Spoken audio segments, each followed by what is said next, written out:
Get ready to be jolted out of the ordinary and into a world where conversations are charged with intensity and facts. The Lightning Strike Talk Radio with your host, Mohammed Faheem, broadcasting live from the heart of the city on Chicago's Progressive Talk Radio, WCPT 820 AM. Welcome to a radio show that charges through the airwaves with an electricity like no other. Here's your host, Mohammed Faheem. Good morning, folks. Welcome back to the Lightning Strike, and I would like to invite Dr. Bryan Maxwell to join us. Bryan, good morning. Good morning. Thanks for letting me come on today and talk more about my campaign. Well, so good to have you over here. Reed Bible has also joined us from Henderson, Nevada. Good morning, Reed. Good morning, everyone. So let's start off with Dr. Maxwell over here. You are running to replace Dick Durbin. So obviously you are a Democrat. But Bryan, what motivated you to run for the U.S. Senate at this time? Well, to be honest, after seeing Democrats lose to Trump the second time, and I guess I had hoped that there would be some hard lessons learned. There'd be some moments of introspection after having lost to Trump twice now. And I just didn't see that happening within the Democratic Party, and especially the top two candidates in this race. And I don't think that our country can keep affording to lose to Trump and Republicans. We're seeing the effects of that on our communities, mass federal agents kidnapping people off the streets without due process, food assistance being taken away from tens of millions of people in this country, people's healthcare premiums spiking. We can't afford to keep losing to Trump and Republicans. So I decided to get in this race and offer a different vision of where I think the party in this country should be going. Okay, so Bryan, running at the state level, I know it's tough. I ran for a congressional seat, and man, that was tough. So running for the Senate, especially against people who have millions of dollars in their campaign funds now. I know Raja Krishnamurthy was gunning for running for the Senate ever since he got into Congress. That was his ultimate goal, is to get into the Senate. Okay. So he has like what, 20 some odd $1 million in his campaign funds. Robin Kelly is coming in strong. She's collecting money. And then we got Juliana Stratton, who the governor has endorsed. How do you plan to fight against these kind of entrenched candidates, Bryan?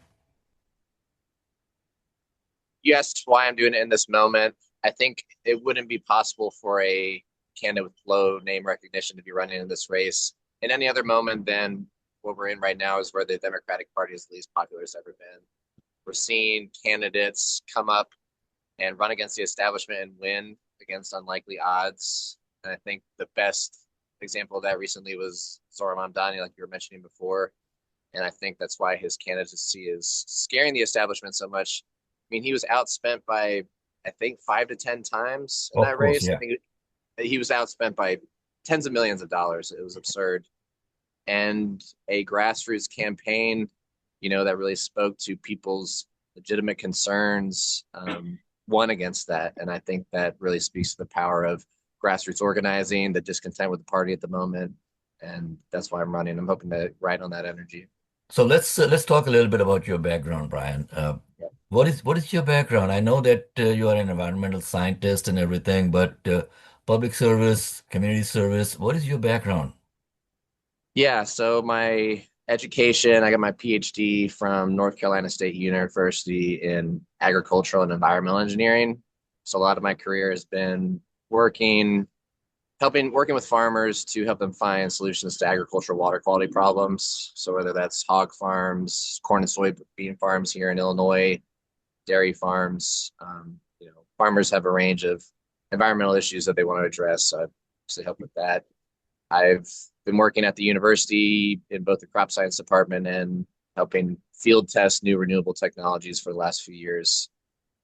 So that's kind of my professional background. I've also been pretty active in my community for most of my life, in particular with housing. Housing is a pretty core passion of mine as someone who's experienced housing insecurity in my life. This is something that I don't think we're one of the richest countries in the world, and there's no excuse why people in this country should be experiencing housing insecurity. Hey, let's see if Any of our team members have got any questions for you, especially the younger Gen Z generation over here? Dolly, Adriana, you guys got any kind of concerns, questions that you would like to ask Bryan? I was wondering how you've thought about being, or how you've been received by the city of Chicago, how Democrats have kind of taken your new policies in, and what you think about that. Have you gotten a warm welcome? I've gotten a warm welcome in certain circles and not a warm welcome in other circles. I think people see any kind of candidate running against the establishment as a threat to the establishment, and that's especially the case within some circles of the Democratic Party, who has traditionally been a party of gatekeeping over the last 30 or 40 years, I think. And I think that's been a strategic mistake. So, but I've gotten a really receptive conversations with the youth and some communities who don't feel like their concerns are being spoken to, especially on college campuses. So many college students are totally turned off by politics at this point. And when I talk to them about my platform of anti-war, Medicare for all, and taxing the billionaires and corporations, they're very encouraged by a candidate running on that kind of platform. You know, Bryan, I was listening to, of all people, Tucker Carlson and Right. Marjorie Taylor Greene. They are flipping, and that is so encouraging. And I was listening to an interview this morning, and they were talking about Marjorie Taylor Greene says, I've never seen a Houthi in my district. Why the heck are we going over there bombing Houthis? And Yeah. as far as she said, as far as I know, Iran has never killed anyone on American soil. Why are we going to war with Iran on behalf of another country? Yeah, you're right. You know, our Yeah. focus needs to redirect now. Reed, you got any questions for Dr. Maxwell over here before we let him go? I sure do. Good morning, Dr. Maxwell. Thanks for being on the Right. show Yep. today. I'm just wondering, how do you feel about a constitutional amendment that takes personhood away from corporations? I would love to see that. I think that that's going to be very hard because the number of votes you need for constitutional amendment. Um, I think the most direct way to get money out of politics is to keep encouraging candidates to run who are going to get money out of politics. I think in the short term, that's the most likely way to get money out of politics is to keep inspiring this grassroots energy until we get to the point where we get that constitutional amendment. I totally agree.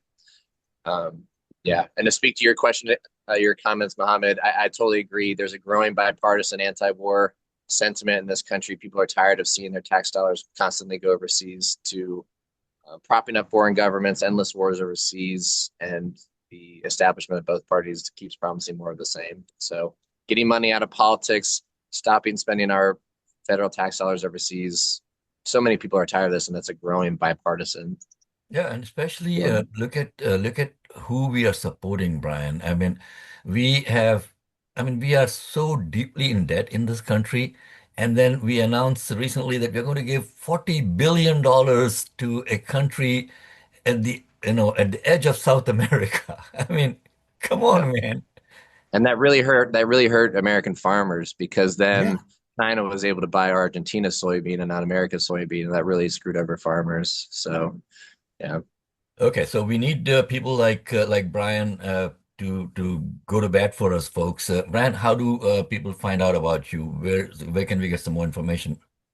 So you can look me up on Maxwell4Senate.com, Maxwell but number 4Senate.com, or you can find me on Instagram or Facebook under the same Maxwell for Senate. So it's Bryan with a Y, Maxwell, because people are always confused which kind of Bryan I am. I'm a Bryan with a Y.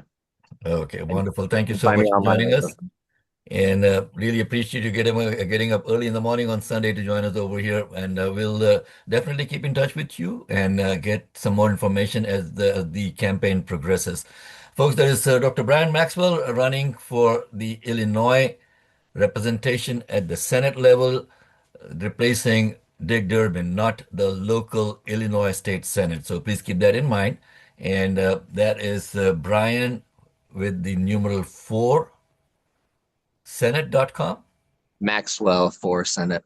Okay, Maxwell Maxwell for for Senate. Senate. Okay. Yeah. Thank you so much for joining us. It's time for us to take our second break of the morning, and we'll be back with Michael Sweezy. I can see Mike over there. Good morning, Mike. Good morning. Okay, so Sorry we'll for be giving you my background for the last half an hour or whatever. well, we'll be back with you in just a couple of minutes, Mike. We have to take our second break of the morning. We'll be right back after this.